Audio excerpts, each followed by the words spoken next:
Olá, tudo bem? Eu sou Ulisses Gama, a gente está aqui no Conafis. Eu queria agradecer a toda a organização do Conafis pelo convite, né? A gente vai estar falando aí um pouquinho sobre a quiropraxia, a aplicação da quiropraxia no tratamento de hérnia de disco. Na verdade, eu me ative a essa palestra para a gente focar mais nas características do pensamento da quiropraxia, certo? Porque a quiropraxia ela tem um raciocínio clínico um pouco diferente da fisioterapia. A gente sabe que hoje a quiropraxia, além de ser uma profissão, ela é também uma especialidade da quiropraxia, né? Eu já trabalho com a quiropraxia há 21 anos, e aí a gente vai passar, eu vou focar essa palestra principalmente na visão da quiropraxia em relação a problemas neuromusculoesqueléticos, em especial a hérnia de disco. Por isso a gente não vai gastar tempo da nossa palestra falando da fisiopatologia da hérnia de disco. Eu acho que todo mundo já conhece, já sabe como é que é. Eu só vou dar um enfoque maior no raciocínio clínico que a quiropraxia tem em cima desse problema, tá certo? Então, a gente vai começar a nossa palestra, que seria a quiropraxia no tratamento das hérnias discais. Como a quiropraxia enxerga um problema da hérnia de disco? Qual é o raciocínio clínico do profissional, do fisioterapeuta que trabalha com quiropraxia no tratamento de um paciente que apresenta a hérnia de disco, tem um diagnóstico de hérnia de disco. Tudo bem, pessoal?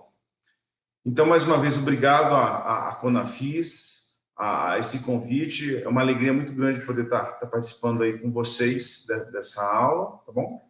Então, vamos seguir nossa sequência de slides agora. Então, esse aí sou eu, né? Sou Ulisses Gama, eu sou quiropraxista pioneiro. Significa o quê?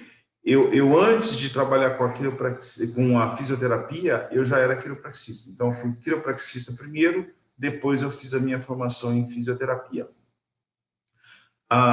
Eu sou especialista em quiropraxia pelo COFITO. A primeira prova que houve em 2012, eu participei da prova, fui aprovado, então eu tenho o título profissional, né? Então eu posso me dizer um fisioterapeuta especialista em quiropraxia. Fiz também uma especialização em fisioterapia manipulativa. Eu tenho a certificação do subgrupo de coluna TBC, fiz a formação e a certificação, a gente fez uma prova. Tenho a formação completa no método Mackenzie e Mulligan. Sou fundador da clínica Quirofísio, Quiropraxia e Fisioterapia aqui em Campinas. Eu sou de Campinas, São Paulo, e sou professor, dou aula de quiropraxia desde 2003. Então, essa é uma apresentação básica e vamos à nossa palestra. Quiropraxia no tratamento das hérnias de disco. A quiropraxia, ela é uma profissão, né, que fundada em 1895 por um canadense nos Estados Unidos, o Daniel David Palmer, D.D. Palmer. Então, veja bem, o enfoque que a gente está dando aqui é que você precisa entender que a quiropraxia ela é uma profissão com características específicas dela. Eu sei que é uma especialidade da fisioterapia hoje no Brasil, mas se você misturar os conceitos da quiropraxia com a da fisioterapia, você não vai conseguir um entendimento completo, porque são raciocínios totalmente distintos. Tem como principal, como princípio, a correção dos problemas mecânicos da coluna vertebral que possam interferir na ótima função do sistema nervoso. Então, a gente vai identificar alguns problemas, né? O problema que a quiropraxia tem, o enfoque, é um problema chamado complexo de subluxação vertebral, que inclusive está no CIT, na Classificação Internacional de Doenças, no código M99.1. Então, o quiropraxista é o profissional capacitado em avaliar e tratar, através de uma maneira conservadora, né, com a terapia manual, o complexo de subluxação vertebral. E sua principal ferramenta para isso são os ajustes articulares através da terapia manual. não faz uso de drogas ou intervenções invasivas. Então, esse é um resumo para quem nunca ouviu falar, né, a quiropraxia, do que se trata. Aí a gente tem uma colagem, né, do site da OMS, está lá o M99.1, complexo de subluxação vertebral. Então, o que trata a quiropraxia? Complexo de subluxação vertebral. Mas o tema não é hérnia de disco? Sim, é isso que eu quero passar para vocês. A gente não vai se aprofundar, como eu já falei para vocês, na fisiopatologia da questão da hérnia de disco, porque isso já é um consenso, todo mundo já sabe, mas o que eu quero dizer para vocês é que dentro da visão da quiropraxia, existe uma possibilidade grande do complexo de subluxação vertebral, ou a subluxação vertebral, como a gente comumente chama, ser o fator causal da hérnia de disco. A gente tem todo um raciocínio clínico em cima disso que pode chegar a essa conclusão. E veja bem, é importante dizer isso para vocês. A gente está discutindo aqui um modelo, tá? A gente não está discutindo o mecanismo. Quem está discutindo o mecanismo hoje é a neurociência, elas estão fazendo análise, estão tentando entender o que acontece, né? Eles dizem que não existe nada mecânico, toda essa história que vocês estão vendo aí. Então, eu estou passando para vocês o que eu tenho mais experiência em cima de um modelo, onde a gente parte do princípio que nenhum modelo é perfeito, todos os modelos estão errados, mas eles servem para a gente ter um raciocínio clínico e ter uma decisão terapêutica do que fazer, tá? Se isso corresponde para você, dentro de um raciocínio clínico, a evolução do seu paciente, ela evolui como o desejado, então tá tudo ok, certo? Então estamos discutindo um modelo. A quiropraxia, ela se diz, né, uma filosofia, ciência e arte. E muito que se deu para cunhar esse perfil da quiropraxia nos Estados Unidos foi, muitas vezes, questões jurídicas, tá certo? Aí você está vendo os quiropraxistas presos, que, resumidamente, para a gente entender o perfil da profissão, tudo se deu no final há mais de 120 anos atrás, tá certo? Onde nos Estados Unidos também você tem a profissão que nasceu na mesma época, na verdade mais antiga ainda que a quiropraxia, que é a osteopatia. Então, na mesma época, nasceu nos Estados Unidos a osteopatia e a quiropraxia, sendo que nos Estados Unidos, ainda hoje, a osteopatia é uma especialidade médica. Então, a osteopatia nasceu no meio médico, se desenvolveu nos Estados Unidos. Todos já sabem que tanto o Still, fundador da osteopatia, como o Palmer, fundador da quiropraxia, já se conheciam. Então, certamente houve uma influência do Still para o Palmer, onde ele fundou uma outra profissão independente da osteopatia. E como os procedimentos eram muito similares, só que a base, vamos dizer, filosófica da época era bastante distinta. Então, na osteopatia, tudo que o osteopata faz dentro desse princípio antigo, né, a modernidade está trazendo tudo muito próximo a partir dos estudos mais recentes. Mas a questão da osteopatia, eles se direcionam pela lei da artéria, onde tudo que o osteopata faz é para libertar, para melhorar o fluxo sanguíneo, para que haja uma cura, né? A quiropraxia, ela tem o raciocínio de libertar o sistema nervoso, tá? Então, inicialmente, esses pioneiros da quiropraxia nos Estados Unidos, eles eram, inclusive, presos, coagidos, dizendo que eles estavam praticando a osteopatia. E aí, isso tudo deu uma demanda jurídica, né? Uma defesa, que a partir daquele momento foi provado ao juiz a diferença das práticas, pelo menos intencionais, filosóficas, de uma profissão e da outra. Então, a osteopatia pensa na lei da artéria e a quiropraxia pensa em libertar o sistema nervoso. Então, nesse momento, se cunhou a filosofia, ciência e arte da quiropraxia nos Estados Unidos, que acabou direcionando a visão da profissão até hoje. Então, veja bem, uma questão jurídica, ela fez cunhar o perfil de uma profissão que começou nos Estados Unidos, hoje está espalhado pelo mundo, né? Então, é só um detalhe, uma curiosidade para a gente entender, porque muitas vezes hoje as pessoas criticam as coisas antigas, mas não entendem o contexto antigo, tá? Então, quero rapidamente, só contextualizar isso aí para a gente entender as nossas características, tá? Paradigma da quiropraxia. A gente acredita no princípio da autorregulação e autocura do organismo. O quiropraxista, ele trata o paciente, ele não trata a hérnia de disco, já que é esse nosso tema. O quiropraxista vai tratar a pessoa que tem a hérnia de disco. Ou seja, a abordagem em cima da hérnia de disco, ela é indiferente em relação a qualquer outro problema. Mas espera aí, como é que é então? Então a pessoa vem com uma dor intensa, irradiando pela perna, você vai fazer a mesma coisa? Veja bem, o que eu estou dizendo é o seguinte, que a abordagem, a visão é sempre a mesma. Os cuidados são sempre individuais. Ou seja, uma pessoa que está num estágio agudo, nível de inflamação alto, muitas vezes o quiropraxista não vai mexer na região de origem daquela dor intensa. Não vai mexer, porque se mexer piora. Talvez você já tenha ouvido falar de alguém que mexeu com um ajuste de alta velocidade e a pessoa piorou. Foi um equívoco, foi um erro da decisão clínica, tá? Então, a hérnia de disco, já que o nosso tema é esse, ela pode estar num momento de alta inflamação e no momento de baixa inflamação.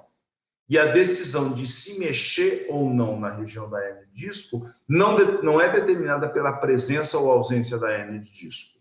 É determinada pelo nível de inflamação naquele momento, naquela sessão, naquela fase do tratamento, tá? Então, a gente vai abordar o paciente criando uma condição favorável àquele organismo se reorganizar para, inclusive, não seria curar a hérnia de disco, porque a gente nunca vai falar que vai curar uma hérnia de disco. A gente vai deixar aquela condição assintomática, porque o mais importante é você deixar o paciente assintomático em relação às dores, seja na lombar, seja a dor irradiada pela perna. Ou pelo braço, né? Porque a gente tem hérnia cervical também, tá? Mas tudo o que a gente vai fazer é para criar uma condição favorável para que aquele organismo se adapte de uma maneira mais rápida possível e os sintomas regridam e sumam, né? A gente acredita que o sistema nervoso é o sistema mestre que regula e controla todos os outros órgãos e tecidos e relaciona o indivíduo ao ambiente. Realmente, o sistema nervoso central que nos traz um relacionamento com o mundo externo, né? Podemos dar um exemplo, um exemplo drástico em relação a isso, seria uma pessoa que teve um AVC, a relação dela com o meio fica prejudicada, né? Mas é um exemplo bem drástico. Mas, sim, a gente pode ter uma interferência mecânica e estrutural da coluna no sistema nervoso, né? Principalmente, aí o que a gente está falando? Dos nervos que saem da coluna, né?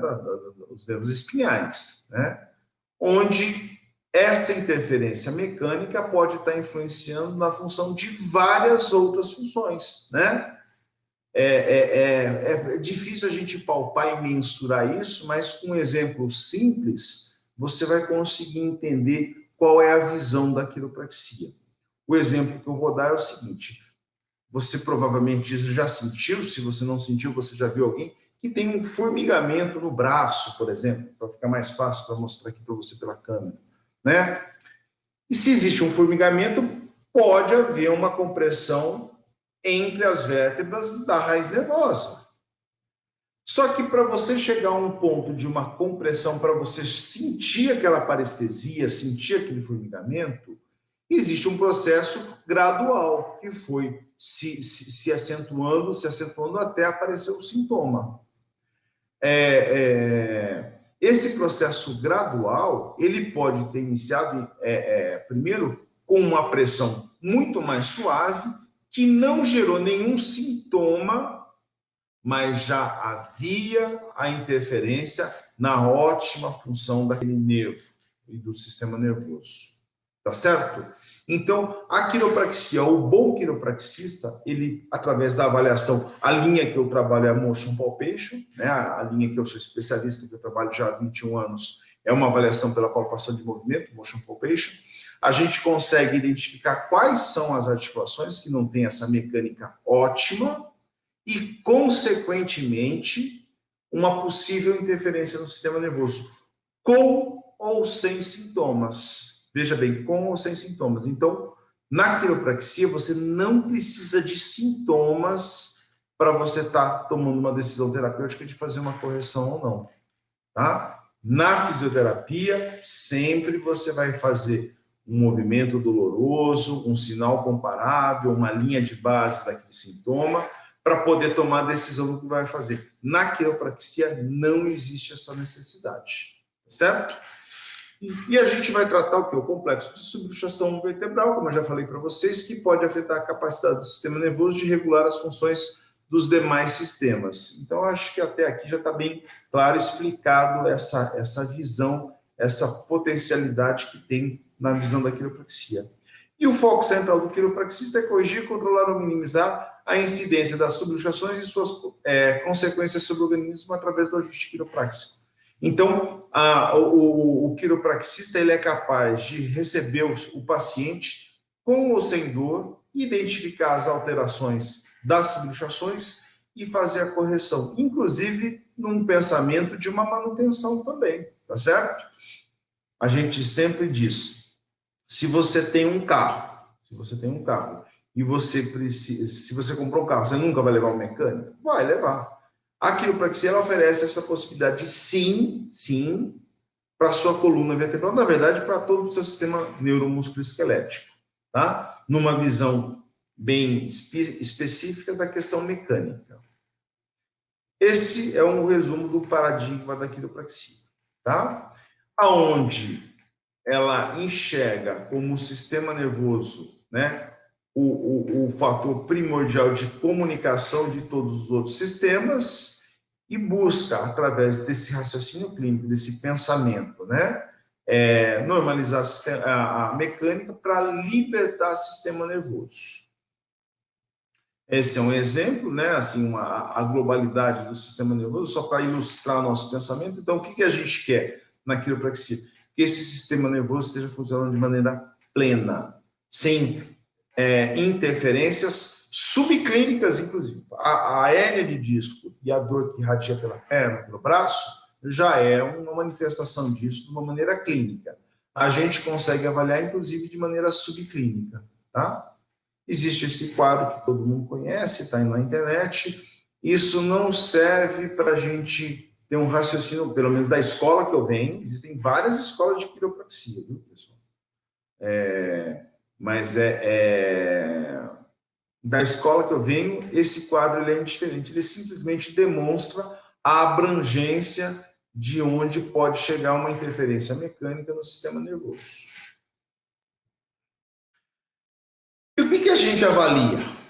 Então, a gente avalia a presença ou ausência de um micromovimento articular. Não é possível, ou raramente é possível, você identificar a subluxação, que o principal componente, a gente vai ver mais à frente, o principal componente da subluxação é o componente cinesiopatológico, ou seja, a questão da diminuição da mobilidade articular. A presença ou ausência desse micromovimento articular que vai fazer toda a diferença, certo? Então, a presença ou ausência desse movimento articular, ele tem em várias escolas, ele é denominado de uma maneira distinta. Então, você vai ouvir o termo microlesão articular, microluxação, falha posicional, lesão osteopática, hipomobilidade, que em tese, salvo pequenas diferenças aí de filosofias, de linhas, são a mesma coisa. E a gente vai estar chamando de subluxação vertebral, tá certo? Então, se você aprendeu na sua aula aí da terapia manual, a rigidez, a hipomobilidade, é disso que a gente está falando, tá? É disso que a gente está falando. A diferença de ter ou não ter esse movimento, micromovimento articular, é essa. Quem nunca de manhã acordou uma carroça velha e sem cavalo ainda, né? Então, aí a gente não está falando nem da patologia, a gente está falando mais do bem-estar que a gente pode proporcionar. E aí eu vou dar uma ênfase para vocês, que a quiropraxia, a fisioterapia, ela vê sempre reabilitação. A quiropraxia, ela pode ser usada na reabilitação, mas ela extrapola a visão da reabilitação, chegando na questão do wellness, do bem-estar, tá certo? Então, com ou sem motivo de reabilitar, a quiropraxia é capaz de fazer uma avaliação bastante precisa, uma correção, onde a performance para a vida, ou seja, para o esporte, para o que você quiser, a performance, enfim, sua vai ser melhor, tá bom? Então, essa é a visão que a gente sempre brinca, a diferença de ter ou não ter o micromovimento articular ou a subluxação.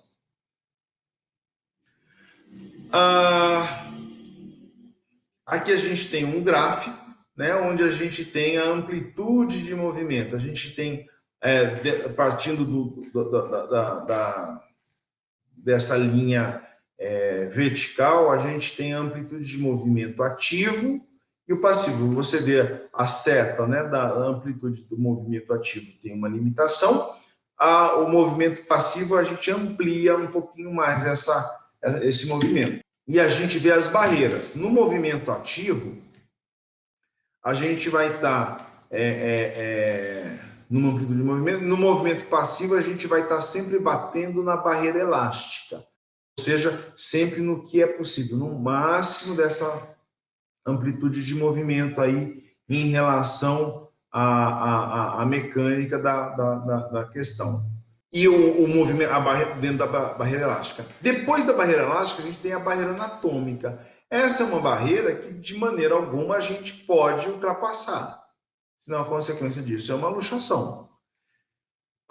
Muitas vezes, o exercício a cinesioterapia da fisioterapia, ela vai trabalhar sempre ampliando essa barreira elástica. Muitas vezes, a mobilização articular, também você vai ampliar essa barreira elástica. Já o ajuste articular da quiropraxia, a gente vai até o final da barreira elástica, e num movimento curto e rápido, a gente ultrapassa a barreira elástica, restaurando o movimento normal. Então, uma das características, né, da quiropraxia é que a gente trabalha nessa movimentação de alta velocidade, ultrapassando rapidamente a barreira elástica para não ativar as defesas musculares e ampliando essa questão desse movimento, certo? A hipomobilidade vertebral. Isso você com certeza na fisioterapia já ouviu isso. A gente só vai passar os tons, as nuances dentro da visão da quiropraxia. Então ela pode estar presente sem desalinhamento. Eu, da escola que eu venho, eu nunca digo que eu vou alinhar a sua coluna. Eu não digo isso, porque eu não acredito que seja correto, porque o fator principal da subluxação não é um desalinhamento, um possível desalinhamento. É simplesmente uma região, um segmento de vértebra sem um movimento normal, tá? Então, a hipomobilidade pode estar presente sem desalinhamento, mas muitas vezes também apresenta desalinhamento. Então, você vai achar ela também numa outra posição, mas não é o fator primário para a gente estar fazendo essa correção. Pode apresentar sensibilidade à palpação provocativa, provocará uma hipermobilidade compensatória acima ou abaixo. Então, essa que é a questão principal. Sempre que você tiver uma hipomobilidade, ela vai estar gerando uma hipermobilidade numa outra articulação acima ou abaixo ou do lado, tá? Normalmente apresenta dor branda e constante e frequentemente apresenta os osteófitos, né, os bicos de papagaio. Já na hipermobilidade vertebral, e veja bem, a hipermobilidade que eu estou falando não é da síndrome da hipermobilidade benigna, é uma hipermobilidade em consequência da hipomobilidade da subluxação. Então, a gente está fechando bem no pensamento da quiropraxia. Então, ela independe de alinhamento, apresenta dor espontânea pelo excesso de movimento. Então, sempre que você tem uma articulação funcionando numa amplitude maior do que ela foi feita, se ela foi feita para uma amplitude X, ela trabalha X mais Y, esse mais Y, ela vai colocar em sobrecarga as estruturas, como discos intervertebrais, tendões, ligamentos e cápsulas, tá certo? É consequência da hipomobilidade, que pode estar acima ou abaixo da região, apresenta dor aguda e é responsável pelos travamentos. Frequentemente aparece o esporão de tração, que é esse enladeamento aberto aí, né, na borda da vértebra, tá? Aqui a gente tem um desenho esquemático para a gente entender como seria as adaptações da hipo e hipermobilidade, numa inclinação que cada uma das vértebras teria 5 graus, numa questão totalmente hipotética aqui, né? Só para que seja didático. A gente vê na última coluninha inclinada aqui no lateral, o primeiro segmento lá embaixo está 0 graus de inclinação. E lá em cima está 10 graus de inclinação, onde o correto seria 5 graus em cada uma. Então, veja bem, aqui a gente tem a representação de uma região que está os 10 graus, você tem um raiozinho lá que está representando a dor. Mas dentro da visão da quiropraxia, essa inclinação de 10 graus, eu não vou fazer nada, porque a minha abordagem é sempre na região hipomóvel. Então, a correção dessa coluna teria que ser no segmento inferior, onde está 0 graus, onde a gente vai normalizar a mobilidade. A consequência vai ser que essa hipermobilidade de 10 graus, ela vai se reduzir ou vai se normalizar para 5, tá? E veja bem, nosso tema aqui é a hérnia discal. Muitas, mas muitas vezes mesmo, essa hérnia discal, ela está exatamente na região de hipermobilidade, na região hipermóvel. E a consequência disso é que, para você criar uma situação favorável para que esse organismo se readapte, se acelere esse processo de recuperação, que é natural, né? A gente sabe que existe um processo natural de reabsorção, de cura. A nossa função na quiropraxia é acelerar esse processo e prevenir reincidivas, onde a gente vai estar identificando as regiões hipomóveis, onde a gente tem a síndrome de adaptação local e a síndrome de adaptação geral. É uma historinha que eu vou contar para vocês entenderem o raciocínio clínico, que consequentemente vai chegar não só na hérnia de disco, mas qualquer outra. Para a gente, a hérnia de disco é uma má adaptação dessas que eu vou explicar para vocês por longo período. Uma má adaptação que chegou, inclusive, a desgastar o material e provocar a hérnia de disco, tá? Então, a gente tem 3 caveirinhas aí. Uma delas tem um círculo em cima, lá na região de cabeça e pescoço, outra na região pélvico lombar. Esses círculos representam a queixa do seu paciente nesse momento. E é muito frequente, né? Queixa cervical, queixa lombopélvica. Só que eu vou fazer uma viagem no tempo, assim, para a gente entender. Veja bem, gente, isso aqui é uma brincadeira com vocês, tá? Mas para vocês entenderem o nosso raciocínio.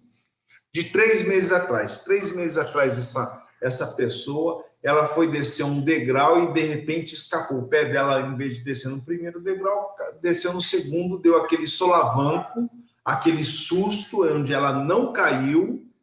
E o que ela aconteceu? O que ela sentiu imediatamente após aquele tropeço ou aquele passo em falso? Absolutamente nada. Absolutamente nada ela sentiu naquele momento. Mas, como a gente está fazendo uma fantasia aqui, eu vou dizer que, naquele momento, houve uma subluxação nessa caveirinha do meio. Tem o número 1 e 2. Houve uma alteração em L4 e a sacroiliaca direita da caveirinha, tá certo? E o que a pessoa sentiu nesse momento? absolutamente nada. Mas já se instalou a subluxação, essa alteração de movimento. E a partir daí, desse ponto, desse momento, até os 3 meses seguintes, onde ela apareceu com sintoma de dor cervical e dor lombopélvica, as coisas foram se adaptando. Esse 1 e 2 é a síndrome de adaptação local, LAS, certo? E a má adaptação a isso foi gerando, nessa última caveirinha com todos esses números, as alterações 1, 2 foram as primárias, depois 3, 4, 5, 6, 7, 8. Então, tudo foi se adaptando àquilo que tinha acontecido, foram outras adaptações, e essas adaptações 1, 2, 3, 4, 5, 6, 7, 8 é o que está gerando a sintomatologia na cervical e na lombar. A partir daí, o quiropraxista vai identificar quais são as subluxações que estão gerando isso, fazer a correção, e a consequência disso é o sintoma sumir, tá certo? Então, esse é o raciocínio clínico da quiropraxia. Numa sessão de quiropraxia, a pessoa vem com dor lombar, a gente vai mexer na cervical? Se for necessário, sim. Na torácica é bem provável que seja necessário. Se vier com dor lombar, com uma hernia de disco, vai ter que mexer na sacroiliaca? Com certeza, sim. Isso não há a menor dúvida, tá? Então, é essa o raciocínio clínico que a gente tem.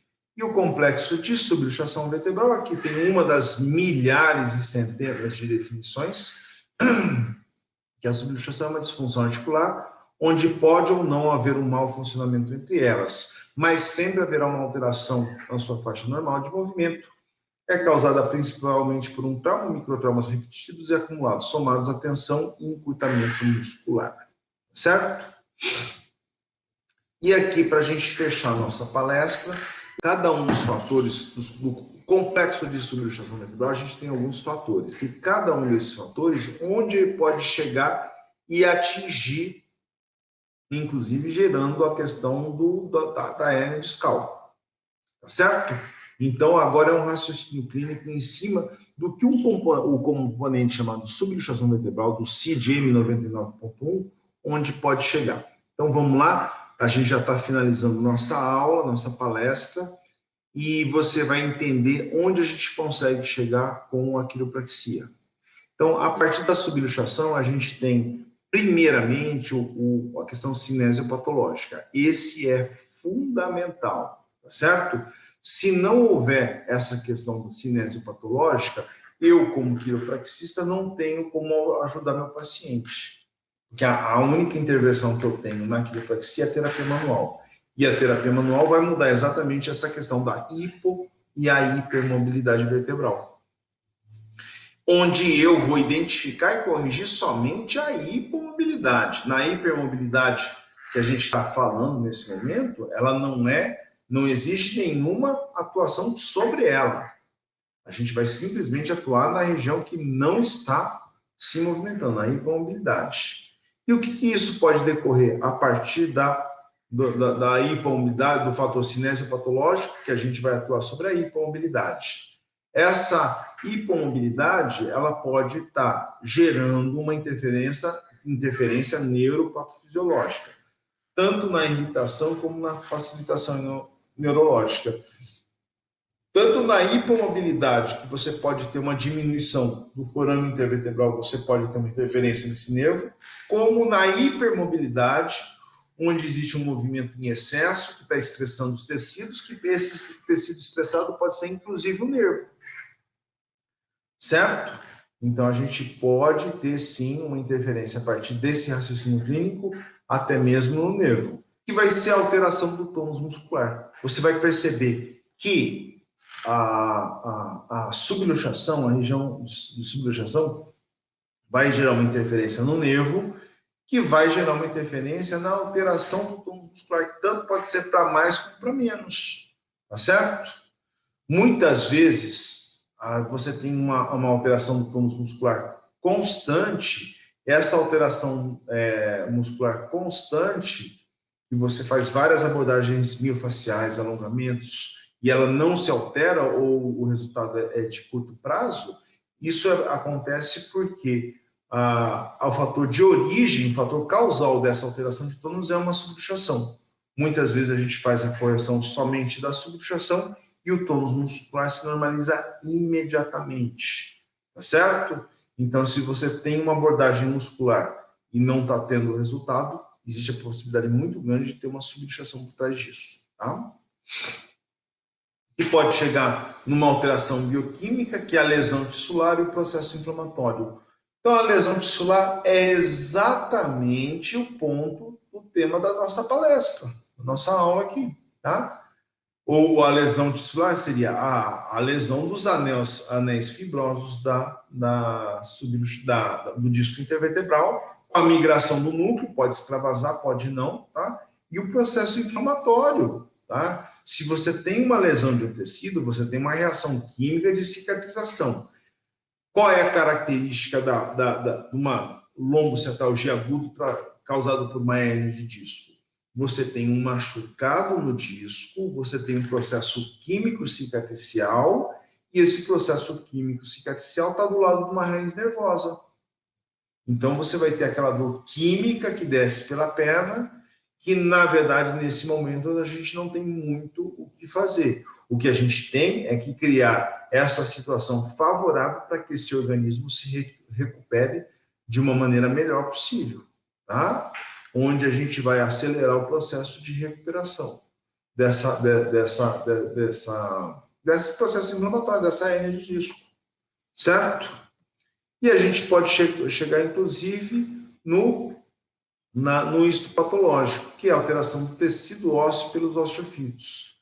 Então, na hipermobilidade e na hipomobilidade vão ter características específicas quando você observar uma radiografia, um raio-x, você já vai subentender a questão de movimento daquela região.